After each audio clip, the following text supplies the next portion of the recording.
السلام علیکم ورحمۃ اللہ وبرکاتہ. امید ہے آپ سب خیریت سے ہوں گے. اللہ سبحانہ و تعالیٰ مجھے آپ سب کو اپنے حفظ و امان میں رکھے.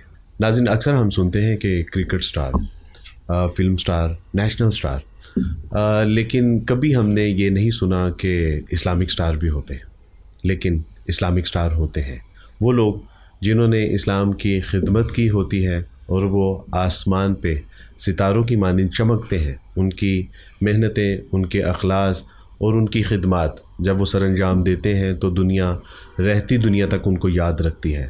تو انہی کو اسلامک سٹار کہا جاتا ہے.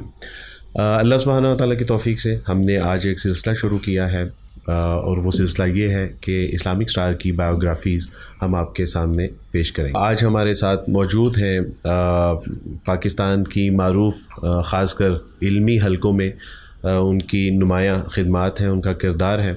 UMT کی جو ہے وہ ٹرسٹی ممبر بھی ہیں، بورڈ آف ڈائریکٹر کی، اور ساتھ میں ول کی فاؤنڈر ہیں، چیئر پرسن ہیں. ہمارے ساتھ موجود ہیں ڈاکٹر نوشابہ مراد حسن صاحبہ. ان سے گفتگو کا آغاز کرتے ہیں. السلام علیکم ورحمۃ اللہ وبرکاتہ. وعلیکم السلام ڈاکٹر صاحبہ، ورحمۃ اللہ آپ وبرکاتہ. خیریت سے ہیں؟ الحمدللہ، ماشاء اللہ، بارک اللہ فیکم. بہت شکریہ. آپ سے پہلی ملاقات جو ہے وہ میری ہوئی تھی فلیٹی ہوٹل میں، یونٹی کانفرنس میں، اور اللہ سبحانہ تعالیٰ کی توفیق سے وہیں پہ آپ کو سننے کا موقع بھی ملا. تو میں نے وہیں پہ ارادہ بھی کر لیا تھا، آپ سے میں نے ٹائم بھی مانگ لیا کہ ڈاکٹر صاحب آپ سے ٹائم چاہیے اور آپ تشریف لائیں گے، اور اللہ سبحانہ تعالیٰ آپ کو جزائے خیر عطا فرمائے کہ آپ نے جو ہے وہ وقت دیا اور آج آپ ہمارے ساتھ موجود ہیں. ڈاکٹر صاحب، یعنی آغاز میں ہی میں یہ جاننا چاہتا ہوں کہ آپ کہاں سے بلانگ کرتے ہیں، کس شہر سے ہیں، خاندانی پس منظر کیا ہے؟ میری پیدائش کراچی میں ہوئی. اچھا، ماشاء اللہ. جی، اور میری بنیادی تعلیم یہاں تک کہ میری میڈیسن کی تعلیم تک، گریجویشن تک، وہ میری کراچی میں ہوئی. اچھا، ماشاء اللہ. اگر آپ سوال یہ مجھ سے ہو کہ میرا تعلق کس شہر سے، جیسے کہ ہم بات کر رہے تھے، تو میرا شہر اب لاہور ہی ہے.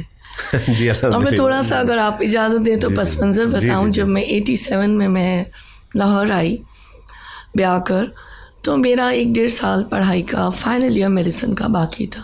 اچھا. It was very highly challenging for me, کیونکہ اس وقت ہمارے 5 میجرز ہوتے تھے میڈیسن میں فائنل ایئر میں. بٹ مطلب شادی ہو گئی، والدین کا بھی تھا، اور کہ چلو ایک فرض ادا ہو جائے. تو جب میں لاہور آئی تو مجھے، کیونکہ کراچی روشنیوں کا شہر آج تک لوگوں کو جی الحمدللہ معلوم ہے، الحمدللہ، لاہور مجھے مختلف لگا. طبیعتاً بھی میں تھوڑی سی ذرا جلدی چیزوں کو کرنے والی، اور مزاج کے طور پہ جلدی چلنا، گھر میں بھی ہوں تو اس طرح، تو وہ کچھ قدرتی اس طرح کے کوئی جینیٹک اسٹرکچر تھا.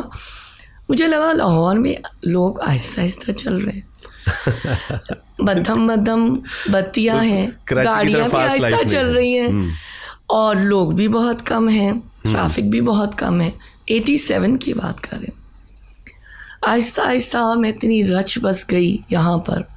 مجھے ٹائم لگا، لیکن جب آپ کا جو زندگی کا ساتھی ہو، اس کا اور آپ کا مشن ایک ہو، یا اس کا ویژن ایک ہو، زندگی آسان ہو جاتی ہے، اور آپ اسی میں پھر کمفرٹیبل ہو جاتے ہیں. بالکل صحیح بات ہے. تو میں بہت برملا کہتی ہوں، لاہور ہے.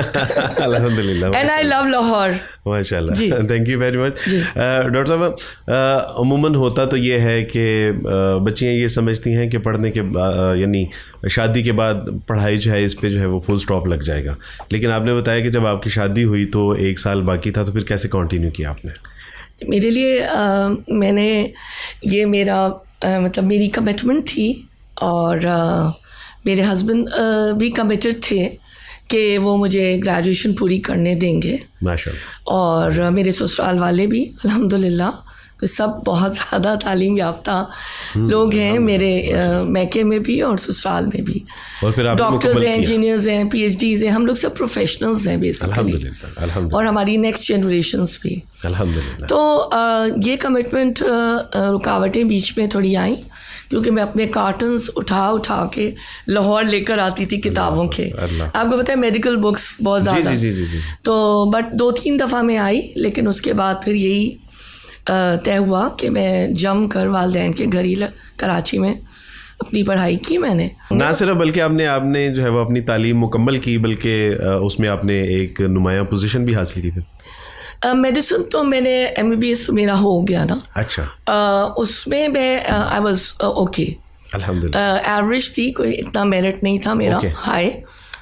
لیکن جتنی پوسٹ گریجویشنس میں نے کی اس میں آئی واز اے ٹاپر. جو میں نے ماسٹرس کیا میڈیکل اینڈ کلر ڈاپلر میں، ریڈیولوجی میں رفا سے، اس میں آئی ٹاپڈ گولڈ میڈل. اور پھر میں نے ایک تھامس جیفرسن سے کیا فیلاڈیلفیا پینسلوینیا سے، I topped and that was also a part of radiology. اور اس وقت جب مجھے اندازہ ہوا تو مجھے بہت یہ ہوا کہ مطلب میں بہت پہلے یہ سب کچھ کر سکتی. لیکن میں نے ہمیشہ اپنے خاندان، اپنی اولاد اور اپنے گھر کو اصل میں بہت زیادہ توجہ دی. الحمدللہ. آپ سمجھتے ہیں کہ یعنی جو یہ آپ نے اسٹیپ شادی کے بعد اٹھائے ایجوکیشن پوائنٹ آف ویو سے، یعنی اس میں جو اللہ سبحانہ تعالیٰ نے آپ کو ایک نمایاں مقام عطا فرمایا، اس میں یعنی گھر والوں کی سپورٹ ایک بڑی اہم یعنی اس میں رول ہوتا ہے؟ میرے ہسبینڈ کے حوالے سے میرے شوہر میرے بہت زیادہ سپورٹر تھے، اور میں مطلب کرتی چلی گئی. اپنا سلسلہ میں نے جاری رکھا، اپنی میڈیکل پریکٹسز بھی جاری رکھی، آن اینڈ آف میں ساری چیزیں کرتی گئی. ڈاکٹر صاحب آپ ماشاء اللہ سبحانہ تعالیٰ کی توفیق سے اہلیہ محترمہ ہے ڈاکٹر حسن مراد رحمۃ اللہ علیہ کی، اور ان کا ایک پاکستان خاص کر ایجوکیشن سیکٹر میں ایک بڑا نمایاں کردار رہا ہے الحمدللہ. یقیناً لوگ جاننا چاہیں گے کہ یہ شادی کی پیشکش ان کی طرف سے تھی، آپ کی طرف سے تھی، یا فیملی ارینج میرج تھا، یا کس طرح یہ ماشاءاللہ زندگی کا سفر آپ کا شروع ہوا؟ جب میں دوسرے سال میں تھی فرسٹ آف، تو میرے سسرال والے، میری ساس، آپ کا جو سوال ہے، میری نند اور میری خالہ ساس ملاقات کے لیے ہمارے گھر آئے. اچھا. الحمد. میری والدہ نے مجھے کہا کہ یہ 3 لوگ آ رہے ہیں، خرم مراد رحمۃ اللہ علیہ کی فیملی ہے، تو یہ ملنے آ رہے ہیں. I was a second year اور third year student at that time medical college. وہ آئے، بڑی اچھی مطلب نارمل سی ملاقات ہوئی اور وہ لوگ چلے گئے. اس کے بعد پھر جس طرح کہا جاتا ہے جہاں بیری ہوتی ہے وہ کوئی محاورہ ہے نا، پتھرات، جی وہ تو لڑکیوں کے سلسلے چلتے ہیں. 2-4 سال اور گزر گئے. لیکن جب میں فائنل ایئر میں آئی تو پھر حسن صاحب کے والد صاحب نے ایک ملفوف پروپوزل ہاتھ سے لکھا ہوا جو ہے رشتہ، وہ میری امی کو پوسٹ کیا. میری امی بھی شاعرہ بھی ہیں، رائٹر بھی ہیں، آرٹسٹ بھی ہیں. پہلے یہ ہوتا تھا کہ باقاعدہ ایک خط کی صورت میں، یعنی اس میں اپنا معافی ضمیر بیان کیا جاتا تھا کہ میں کیا چاہتا ہوں، آپ سے کس چیز کا متمنی ہوں. بالکل. اچھا جی. وہ آیا اور میری والدہ کے پاس وہ 1 مہینہ رکھا. یہ شاید آپ وہ آخری یعنی جنریشن ہوں گی کہ جن تک اس طرح رشتوں کے پیغام پہنچے ہیں. ابھی ہم روایات کو رکھے ہوئے ہیں آگے. اچھا. چلا رہے ہیں. جی ہم لوگ جی. 1 مہینے کے بعد میری والدہ نے کہا کہ یہ خرم مراد صاحب کا یہ ایک خط آیا ہے، ذرا تم پڑھ لینا. اچھا. میں نے پڑھ لیا، اور یہ ایک تصویر ہے، اور اگلے 24 گھنٹے میں عصر کا وقت تھا. عصر کے وقت تم نے مجھے جواب دینا ہے. اچھا. کہ تمہارا جواب ہاں میں ہے یا نہ میں ہے. یہ 3 بھائی ہیں، یہ والے حسن ہیں، مراد صاحب ہیں. تو آپ نے آبویسلی ان کی کتابیں وغیرہ تو پڑھی ہوں گی. ابو کی تو میں نے پڑھی تھی. میں ابو کے واقف تھی. میں نے جب اسٹڈی سرکلز میڈیکل کالج میں شروع کیے تھے تو یہ معروف خاندان ہے، اور ابو اسلامک اسکالر تھے، ان کو اللہ نے بڑی عزت دی الحمدللہ. میرے وارث بھائی، میرے جتنے، کیونکہ میں اس طرح کی لڑکی تھی، fashionable but very modest. I was always modest الحمدللہ. وہ فطرتاً میں ہوں. حیا میرے اندر نا، میرے والد صاحب کے اندر وہ شاید میں نے ان سے لیا، امی سے لیا، تو وہ میرے اندر تھا. تو میں ماڈسٹ تو بہت تھی، لیکن ماڈل بہت تھی. اور people use to look upon me کہ یہ مائی کزنس، مائی فرینڈس، ان سب نے مجھے چھوڑ دیا. میری سہیلیوں نے پسند نہیں کیا کہ میرے ساتھ وہ میڈیکل کالج میں قدم سے قدم ملا کے چلے. تقریباً 10-15 سال 20 سال ان لوگوں نے مجھ سے بات ہی نہیں کی، سوائے میری ایک سہیلی. اور بنیادی وجہ تھی کیونکہ جب میں نے حجاب لے لیا تھا تو میری سہیلی نے کہا کہ تمہاری شادی نہیں ہوگی, تم یہ اتنا بڑا قدم اٹھانا چاہتے, because it was a life turning moment for me, یعنی کمپلیٹ ٹرانسفارمیشن. ایک لڑکی جو پہلے سر پہ دوپٹہ نہیں اوڑھتی تھی, سر پہ دوپٹہ اوڑھنا شروع کر مکمل اب نقاب میں جا رہی تھی. تو میں اور وہ اکیلے ہم بیٹھے تھے, پڑھ رہے, تو پڑھنے میں اس کو کچھ یاد آ گیا. تو میں نے کہا دینا, اول تو میری شادی ہوگی اور بہت اچھی ہوگی, الحمدللہ, اور اگر نہیں بھی ہوئی تو مجھے یہ سودا منظور ہے. اللہ میں نے سودا اللہ تعالیٰ سے کر لیا. ڈاکٹر صاحب, ہمارے استاد اسلامی روایات کو ملحوظ خاطر رکھتے ہوئے وہ فرمایا کرتے تھے کہ جو لوگ دنیا کے پیچھے بھاگتے ہیں نا, وہ دین سے بھی جاتے ہیں, اور جو لوگ دین کے پیچھے چلتے ہیں دنیا ان کے قدموں میں ذلیل ہو کے ڈال دی جاتی ہے. تو الحمدللہ آپ نے ماشاءاللہ وہ جو اللہ سبحانہ تعالیٰ کے ساتھ سودا کیا, اللہ نے آپ کو نوازا, اچھا شوہر بھی مل گیا, ایک جگہ میری شادی, عزت بھی مل گیا. جی اچھا, میں ایک جگہ ہاں کرتی تھی میں نے. اچھا جی. کوئی لوگ تھے بہت زیادہ خواہش مند تھے کئی سالوں سے, انہوں نے مجھے چہرے کی صرف نرمی کا کہا کہ آپ چہرے کا پردہ نہ کریں ان لوگوں نے. میں نے کہا نہیں, یہ نہیں ہو سکتا. اور میرے نکاح کا جوڑا سل رہا تھا, میرے جہیز کے جوڑے سل رہے تھے, میرے کارڈز چھپ چکے تھے شادی کے, میری اس میں رضا تھی شامل, اور میرا یہ میں اوپن بک ہوں, میرا میکا سسرال, میرے ہسبینڈ سب یہ باتیں جانتے ہیں, اور میرے بہت قریبی لوگ ہیں. وہ صرف ایک بات پہ آپ آ کے اڑ گئیں کہ جی, ایک مہینہ بھی نہیں گزرا کہ وہ کٹے ہوئے جوڑے جو رکھے تھے, جو سل رہے تھے, فوراً ہی اللہ نے خدا مراد رحمۃ اللہ علیہ کا پیغام, مجھے نہیں پتا, مجھے نہیں معلوم, اور پھر ایک مہینے کے اندر مجھے اللہ نے مراد فیملی کا فرد بنا دیا. الحمدللہ. مجھے صرف جب والدہ نے یہ بتایا کہ خدا مراد اور حسن مراد ناظم جمعیت کراچی, یہ کوالیفیکیشن, دین, میں نے کچھ بھی نہیں سوچا. اور میں نے اگلے دن 24 گھنٹے بعد میں نے والدہ کو کہا امی ہاں کر دیجیے. یعنی آپ کو اس میں اپنا دین سیکیور نظر آ رہا تھا کہ کم سے کم میں نے صرف دین, میں کچھ نہیں, میرے لیے کوئی چیز امپورٹنٹ نہیں تھی, کوئی مجھے زندگی میں پچھتاوا نہیں ہے اپنے فیصلے پر. اللہ تعالیٰ آپ کو بہت برکت عطا فرمائے. میرے خاندان میں میری جو اہلیہ ہیں, یعنی پٹھان فیملی سے ہیں وہ, لیکن اس کے باوجود ان کے ہاں پردہ نہیں تھا. تو اہلیہ محترمہ نے جب پردہ کرنا شروع کیا تو ان کی سگی پھوپھو کی طرف ان کی منگنی تھی, ٹوٹ گئی پردے کی وجہ سے. تو اب سارے خاندان کے لوگ کہتے تھے کہ اب آپ کو کہاں سے رشتہ ملے گا. تو اللہ سبحانہ تعالیٰ نے میرے جیسے نکمے کو جو ہے پھر ان کا شوہر بنا دیا. تو آج الحمدللہ ہم دونوں اس بات پہ خوش ہیں الحمدللہ.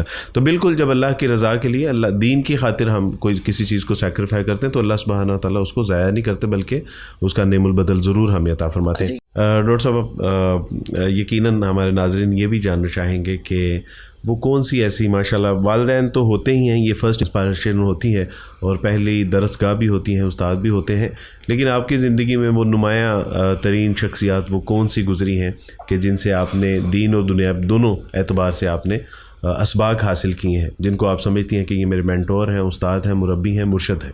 میرے کئی اساتذہ ہیں. والدہ کو تو میں وہ مجھے منع بھی کرتی کہ میرا نام نہیں, لیکن میں چھوٹی تھی, والدہ کوئی نہ کوئی آیت, کوئی نہ کوئی کتابچہ, کوئی نہ کوئی کتاب مولانا کی پڑھ کے سنا رہی. الحمدللہ. اور مجھے اب کبھی ان کو میرے پر پیار آ جائے تو کہتی ہیں یہ بیٹی میری صدقہ جا رہی ہے. اچھا. ویسے اتنا نہیں اظہار کرتی ہیں وہ, تو وہ بچپن سے ٹپکتا رہا. کراچی میں 2 معروف شخصیات تھیں جب میں اسکول میں تھی, 3, 4, 5, 6, 7. ام زبیر آپا, بلقیس آپا, آئیکونس, یہ ان وقت دین اور دعویٰ کے لیے. اچھا.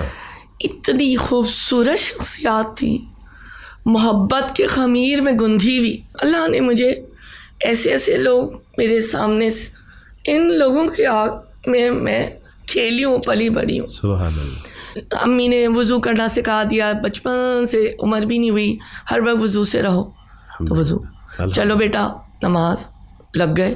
مجھے دیکھ کر میری کزنس کتنے لوگ نماز اور وضو پہ آ گئے. کیونکہ ہم سب ساتھ کھیلتے تھے. تو میں ان لوگوں کے درسوں میں جب کبھی ہوتا تھا نا, امی کو لگتا تھا تو لفظی ترجمے میں کبھی بیٹھ گئی, کبھی درس سن لیا.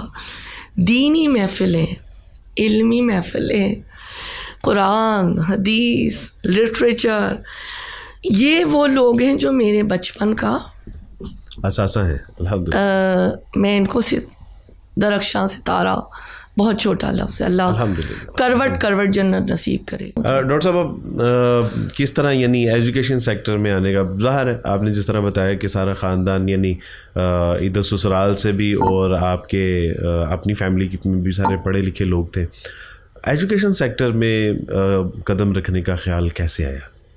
میں تو ایجوکیشن سیکٹر میں تو میں انڈر پریویلیج اینڈ پور سیکشن آف دا سوسائٹی کے لیے بیسیکلی رہی ہوں. جی ٹھیک ہے.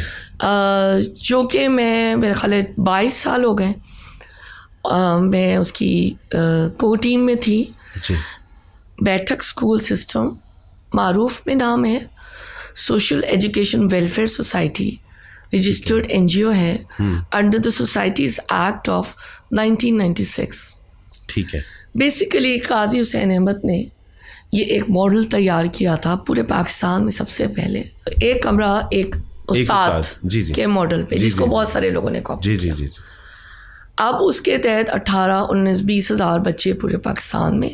ابھی بھی یہ چل رہا ہے کام؟ جی ابھی میں اس کے ایڈوائزری بورڈ میں ہوں. ایک استاد نہیں, اب تو ہمارے پاس اسکولس ہی, پورے پاکستان میں اسکولس کا جال پھیلا ہوا ہے. اچھا. جی یعنی آپ 140 اسکولس ہیں. آپ کا اسٹارٹ جو ہے وہ یہاں سے ہوا ہے؟ میں تو as a sponsorship creation and networking, اللہ نے مجھے PR اسکلز ذرا کچھ دے دیے الحمدللہ. وہ میں نے جیسے فرسٹ ایئر میڈیسن کا بھی بتایا. الحمدللہ. ویسے basically I am an introvert, لیکن پتہ نہیں اللہ نے مجھے کیوں یہ ڈبل بعض کا تو ہوتا ہے انسان کے اندر, اللہ سبحانہ و تعالیٰ کچھ ایسے مزاج عطا فرما دیتے ہیں. جی. اگر آج ڈاکٹر حسن مراد ہوتے تو میں ان سے پوچھتا کہ جہاں پہ یہ ایک اچیومنٹ ہے کہ ہم نے ایک اسٹینڈرڈ, ایک ہائی ایجوکیشن اور سب کے لیے جو ہے وہ ہم نے اچیومنٹ کی, لیکن جو اس وقت جو درس گاہوں کی حالت زار نظر آتی ہیں, یعنی اقبال بھی اس پہ نالہ نظر آتے ہیں آپ کو. اقبال کہتے ہیں کہ شکایت ہے مجھے یارب خداوندان مکتب سے, سبق شاہین بچوں کو دے رہے ہیں خاک بازی کا, یا گلا تو گوٹ دیا اہل مدرسہ نے تیرا صدا آئے کہاں سے لا الہ الا اللہ. تو یہ بہرحال ہم اس کو ڈینائی نہیں کر سکتے. تو یہ ایک فقدان ہے, اس کو اخلاقی تربیت کا کہہ دیجئے یا کسی بھی. تو یہ اصل تو سوال پوچھنا چاہیے تھا ڈاکٹر حسن مراد. نہیں, میں آپ کو جواب, تو چونکہ اب آپ ان کے ریپریزنٹیٹیو ہیں. دینی لحاظ سے جب تک حسن صاحب رہے, کانسرٹس, میں تھوڑا سا ماضی بتا دیتی ہوں, کانسرٹس پہ پابندی تھی. اچھا. مشاعرہ ہم کرتے تھے, میں بھی جاتی تھی ساتھ, اور پھر ٹاپ کے شعراء آتے تھے, کبھی ادبی لحاظ سے, کبھی ادبی بیٹھکوں کا بھی انہوں نے شروع کیا. اس طرح سے انہوں نے ایک شگفتگی تھوڑی لائی نا, ادبی بیٹھک, مشاعرے ضابطے میں جو ہوں, کبھی مزاحیہ بھی ہو گئے. کانسرٹس منع تھے, میوزک منع تھی, یہاں تک کہ میری آنکھوں دیکھا, کیونکہ میں تو قدم ساتھ پہ رہی ہوں, بیک پہ رہی ہوں, لیکن رہی تو ہوں نا, جہاں کپلز بننا شروع ہوتے تھے, کپل بن گیا نا, ایڈمن میں ایسے لوگ ہمارے امپلائیز تھے, ان کی ڈیوٹی تھی کہ the couples should not be allowed in the vicinity to sit together anywhere, anywhere. ماضی میں رہا ہے, دیکھیں یہ میری آنکھوں کا ہے, میں نے یہ سب دیکھا ہوا ہے. ضابطہ یہ تھا کہ nobody will be allowed to wear jeans, not a male اور اے فیمیل, بیکاز اس کی وجہ شاید ظاہر ہے عقل مند لوگ سب سمجھتے ہیں, مجھے اس کو وضاحت کرنے کی ضرورت نہیں ہے, ٹھیک ہے, ثقافتی بھی ہے, سطر اور وہ ساری چیزیں آ جاتی ہیں. اچھا, میں اب جو ہوں, جہاں تک پھر IIPG بنایا ہم نے کیریکٹر تربیہ کے لیے, کیریکٹر اسٹرکچر کے لیے, کیریکٹر ڈیولپمنٹ کے لیے, تربیہ کے لیے, جو کہ اس کو ہم بہتر کرنے کی کوشش کرتے رہتے ہیں. اور میں نہیں سمجھتی کہ ہم, اللہ سے ڈرتے ہوئے ظاہر میں بات کہوں گی, کہ ہم اس میں مکمل طور پر کامیاب ہیں, لیکن جہاں جہاں مجھے اطلاع ملتی ہے اور جہاں جہاں اسٹوڈنٹس اور جو لوگ یہ سمجھتے ہیں کہ یہ ڈاکٹر صاحبہ نے ہمیں فوراً کیچ کرنا، اب یقین کر میں دنیا کے کسی کونے میں ہوں نا، اللہ مجھے ریاکاری سے معاف فرمائے، میں ریکٹر اور پریزیڈنٹ کے ساتھ میں چاہے دن رات، اگر ہو سکتا ہے کسی کو برا بھی لگے، جب تک میں وہ چیز رکوا نہیں دیتی نا مجھے سانس نہیں آتی. یعنی آپ بھی اس کو فیل کر رہے ہیں؟ نہیں، میں مجھے ہوتا ہے کہ ہم اللہ کو جواب دینا ہے. مطلب ایک دفعہ وہ بچوں نے وہ کلچر کا ہولی، اور وہ تو یونیورسٹی میں آپ کو پتہ ہے سب کچھ ہو رہا ہے، ہندو بن گئے اور اس طرح کی، اور پھر میں تو اس کو بھی، یہ میوزک کو بھی میں صحیح نہیں، قوالی نائٹ وغیرہ کو میں انڈورس نہیں کرتی. میں ناراض ہو کے میں بین کر دیتی ہوں کہ میں میرے ساتھ میں اس چیز کو نہیں ایبزارب کر سکتی. اور اس کے حوالے سے آپ بہتری میں ایکشن پورا لیتی ہوں، but what ever I can do in my own capacity I can do, I can not go beyond that.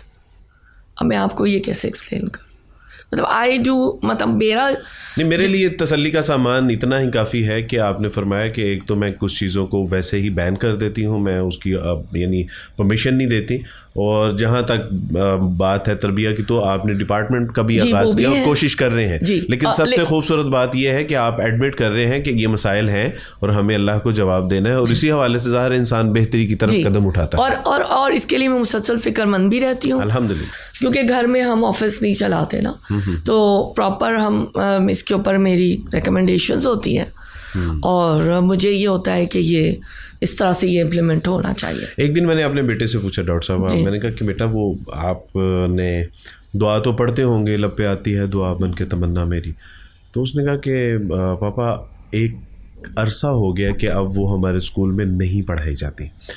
پھر ایک دن میں نے بچوں سے پوچھا کہ آپ کے نصاب میں اقبال، تو انہوں نے کہا کہ اقبال تو ایک زمانہ ہوا ہمارے نصاب سے جا چکے ہیں. پھر پتہ چلا کہ اقبال ڈے منایا جاتا تھا، وہ بھی ختم کر دیا گیا. گویا کہ ہماری تاریخ سے، ہماری آنے والی نسلوں سے اقبال کو نکالا جا رہا ہے، اور کھرچ کے نکالا جا رہا ہے.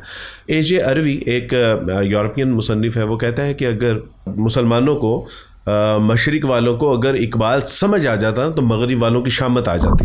تو ڈاکٹر صاحب آپ نے اقبال کو یقیناً پڑھا بھی ہے، آپ نے کئی جگہوں پہ کوٹ بھی کیا ہے اقبال کو، تو آپ کیا سمجھتے ہیں کہ اقبال اس وقت ہماری تعلیمی اداروں کے لیے کس حد تک ضروری ہے؟ کہ اقبال کا جو شاہین تھا، اور شاہین کی جو کیریکٹرسٹک تھی، اس کی خاص کچھ چیدہ اس کی ہے نا، اپنا آشیانہ نہیں بناتا، اونچا مقام اپنا بلندی، درویش منش ہوتا ہے، وہ نوجوان تھا اقبال کا.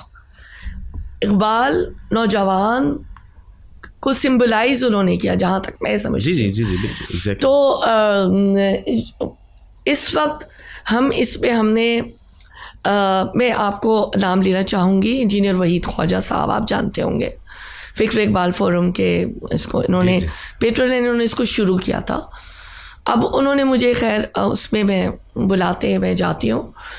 اب ہم اس کو مزید پھیلا رہے ہیں، اور میں نے اس پہ اب اس دفعہ جو ہمارا فورم ہوا تھا اس پہ ہم نے بات کی ہے کہ ہم تو نوجوان کو ٹارگٹ کر کے اسکولس، کالجز، یونیورسٹیز میں ابھی مجھے بہت کمی لگ رہی ہے، کر رہے ہیں حالانکہ تعلیمی اداروں میں، لیکن ہمیں نوجوانوں تک اس پیغام کو بہت اور زیادہ الیبریٹ کر کے بڑے میگنیٹیوڈ سے پہنچانے کی ضرورت ہے.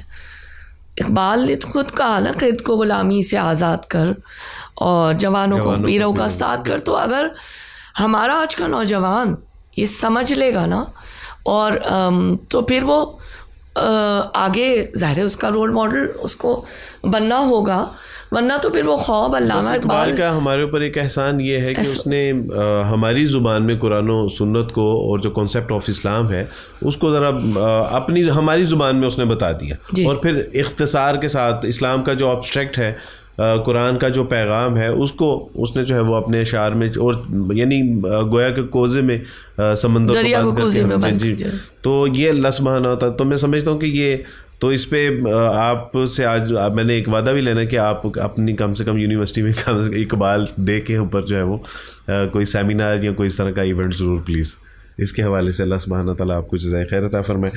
ڈاکٹر صاحب، آپ جیسے کہ ہماری پہلی ملاقات اور ہماری جو یادداشت ہے وہ اس حوالے سے ہے کہ ہم یونٹی کانفرنس میں ملے تھے. تو آپ جانتی ہیں, آپ الحمدللہ اسی سوسائٹی کا حصہ ہیں. اس وقت اسلام کو جس قدر نقصان فرقہ واریت نے پہنچایا ہے جی اتنا شاید ہی کسی چیز نے جو ہے وہ اسلام کو نقصان پہنچایا. ڈاکٹر صاحب, اس فرقہ واریت کی لعنت سے کس طرح ہم اپنی آنے والی نسلوں کو بچا سکتے ہیں, اس کے حوالے سے آپ کی رہنمائی. جی, تو اصل میں تو بات یہ ہے کہ سب اپنی اپنی مسجدیں اور مکتب بنا کے بیٹھے ہوئے.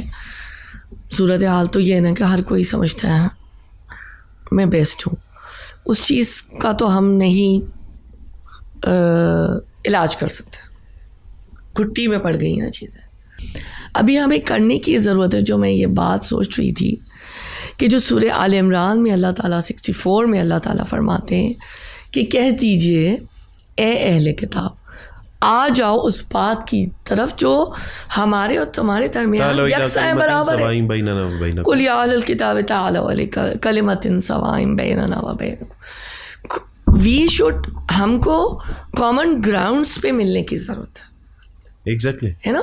اللہ ایک ہے, رسول اللہ صلی اللہ علیہ وسلم ایک ہے, قرآن کریم ایک ہے, دین ایک ہے. اب اس میں اگر جو فرقے بن گئے اس کے اندر نیٹی گریٹی میں نہ جائیں. We should meet on common grounds. سننا میں بھی جو جینرک ساری اوتھینٹک سیاست ہے, سیرت کی جو جتنی بہت ساری ایسی کتابیں ہوں گی جس کے اوپر سب کا اتفاق ہے. تو وی نیڈ ٹو, ہمیں جڑنے کی ضرورت ہے کہ ہم جو ہمارے درمیان کامن باتیں ہیں جو جس پہ ہمارا ایک اتفاق ہے, اختلاف نہیں ہے. دیکھیں تو اس کے اندر یہ ہوگا کہ ہم دلوں میں تھوڑی سی نرمی, انشاءاللہ زیادہ نرمی بھی اور یہ گانگت پیدا کر سکیں گے. میں نے کہا کتنی خوبصورت بات ہے کہ یہ بات یعنی اہل مذہب کو نہیں کہی جا رہی ہے, اہل کتاب کو کہی جا رہی ہے کہ تمہارے درمیان جو کامن گراؤنڈز ہیں اس کے اوپر اکٹھے ہو جاؤ. اگر یعنی دیگر مذاہب کے لوگوں کو کہا جا سکتا ہے تو پھر اپنے لوگ تو زیادہ اس بات کے دکھ سے کہہ رہے ہیں نا ہم, حالانکہ اللہ نے تو ادھر اہل کتاب کو کہا ہے نا, قرآن جو اس کا پس منظر ہے. بارک اللہ فیکم, اللہ سبحانہ و تعالیٰ آپ کو جزائے خیر عطا فرمائے. بلکہ آپ کی طرف سے تو الحمدللہ ایک بڑی اچھی ہمیں پیشکش بھی تھی کہ یونیورسٹی میں یونٹی کانفرنس کے حوالے سے آپ نے ماشاءاللہ اپنا پریمیسز, اپنی پوری ٹیم دی. اس کے حوالے سے میں سمجھتا ہوں آپ کی رائے ہی نہیں بلکہ آپ کا تو عملی اقدام بھی ہے. دوسرا ڈاکٹر صاحب, آپ بحیثیت ایک عورت ماشاءاللہ آپ نے جس طرح ایجوکیشن سیکٹر میں اپنے شوہر کے ساتھ شانہ بشانہ مل کے ایک, بلکہ اپنی آنکھوں کے سامنے اپنے ہاتھوں سے یہ سارے آپ نے جو ہے وہ اقدامات کیے ہوئے ہیں. تو قوم کی ماؤں, بہنوں, بیٹیوں کے لیے آپ کا کیا پیغام ہے؟ سب سے پہلے تو میں کہوں گی, دیکھیں میں تمام بچیوں کو کہتی ہوں خدا کے لیے تنہائی کے اوقات میں اللہ سے باتیں کیجیے. میری بچیوں, میری بہنوں, میری بیٹیوں, زندگی میں ایسے لمحات چرا لیجیے اپنی زندگی سے جب آپ تنہا ہوں. خدا را اللہ سے باتیں کیجیے, اللہ سے ہدایت طلب کیجیے. قرآن اور جو حدیث ہے اس کی تعلیم ضرور خدا کے لیے اس کے معنی اور تفاسیر میں ضرور ڈوبنے کی کوشش کریں. پہلے تو چکھ لے نا فلیور اللہ کے کلمے کا, اللہ کے کلمات کا کتاب اللہ میں. جب فلیور کر لیں گے نا تو پھر اس کا مزہ بھی بہت آئے گا. Please check the flavour of Quranic words and the divine guidance. Not only the words, each and every letter is granted to us through Rasulullah sallallahu alaihi wasallam for us. بارک اللہ فیکم. Thank you very much. اللہ سبحانہ و تعالیٰ آپ کو بہت جزائے کثیر عطا فرمائے اور اللہ سبحانہ و تعالیٰ دنیا اور آخرت میں بلائیاں عطا فرمائے. اور آپ کی تمام واعظ و نصیحت جو ہے اللہ سبحانہ و تعالیٰ ہمارے بچے بچیوں کے لیے, ہمارے بڑوں کے لیے اس کو مفید بنا دے. بارک اللہ فیکم. ناظرین, اللہ سبحانہ و تعالیٰ آپ کو جزائے خیر عطا فرمائیے. یقیناً ہم زندگی سے اسباق حاصل کرتے ہیں اور زندگی کی کامیابیاں اور کامرانیاں ہمارے لیے وہ سبق ہیں جو سبق کتابوں سے نہیں ملتے. تو امید ہے کہ آج کا پوڈ کاسٹ آپ کو پسند آیا ہوگا. اپنی رائے دینے کے لیے نیچے کمنٹ باکس میں ضرور کمنٹس کیجیے گا. بارک اللہ فیکم. السلام علیکم ورحمۃ اللہ وبرکاتہ.